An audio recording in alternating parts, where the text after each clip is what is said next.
Et pour parler de ces propositions de loi sur la fin de vie adoptées par l'Assemblée nationale française, nous retrouvons à Bruxelles notre invitée Jacqueline Hérémence, présidente de l'ADMD en Belgique, l'association pour le droit de mourir dans la dignité.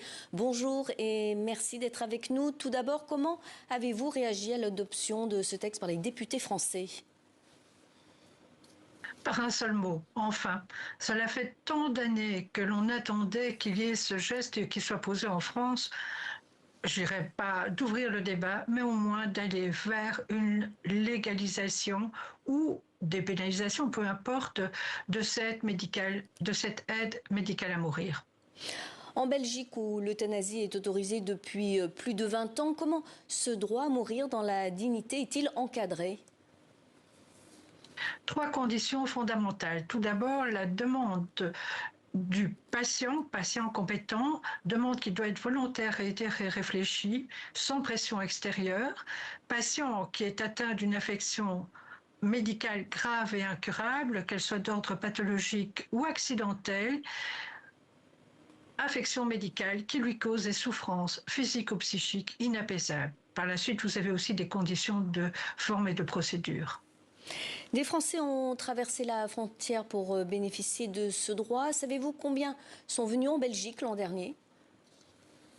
Combien sont venus, nous ignorons le chiffre, mais en tout cas, nous connaissons le chiffre des patients français non résidents qui ont obtenu l'euthanasie en Belgique en 2024. Ils étaient au nombre de 106. Et au cours de ce début d'année, nous avons déjà enregistré, mais là je parle en tant que coprésident de la Commission fédérale de contrôle et d'évaluation de la loi relative à l'euthanasie, nous avons déjà enregistré une cinquantaine de cas, donc de Français venus en Belgique pour obtenir l'euthanasie. Claire Fourcade est médecin en soins palliatifs et militante anti-euthanasie. Elle déplore le rôle que cette loi, selon elle, imposera aux médecins. On l'écoute. C'est une loi qui va nous obliger à trier en fonction des souffrances. Cette souffrance-là, oui, cette souffrance-là, non. Et moi, je pense que c'est impossible, intenable et injustifiable de trier les souffrances, de trier les demandes et de trier les vies.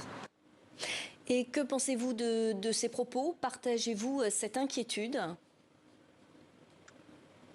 Je n'ai qu'un seul mot, c'est incroyable. Ce n'est pas aux médecins de faire le tri, c'est en fait aux médecins d'entendre les demandes d'aide médicale à mourir et d'entendre les souffrances des personnes. Mais il ne s'agit pas pour eux de mettre d'un côté le patient qui aurait droit à l'aide médicale à mourir et de l'autre celui qui n'aurait pas droit à cette aide médicale à mourir. C'est incroyable d'entendre de tels propos. Et quelles sont les différences fondamentales entre la France et la Belgique, le texte français ? Une différence fondamentale, c'est qu'en Belgique, nous avons le choix en ce qui concerne la méthode. Donc, il est possible d'opter pour le sirop de barbiturique, tout comme il est possible de préférer l'intraveineuse. Et quand je dis préférer l'intraveineuse, c'est un choix qui est laissé aux patients et aux médecins.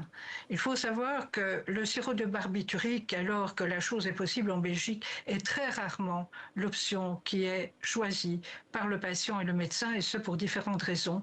Et je pense qu'il serait intéressant que les parlementaires français s'interrogent sur cette question-là avant d'adopter le texte définitif.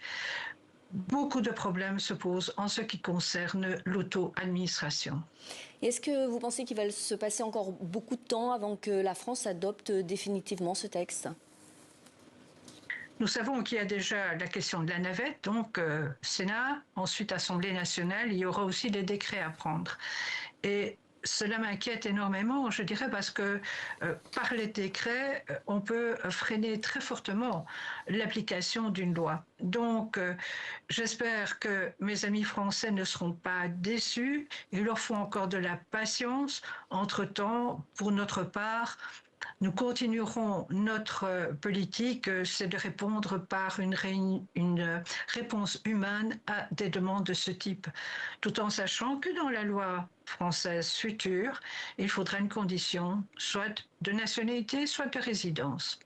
Merci beaucoup Jacqueline Hérémence pour cet entretien et je rappelle que vous êtes présidente de l'ADMD en Belgique, l'association pour le droit de mourir dans la dignité.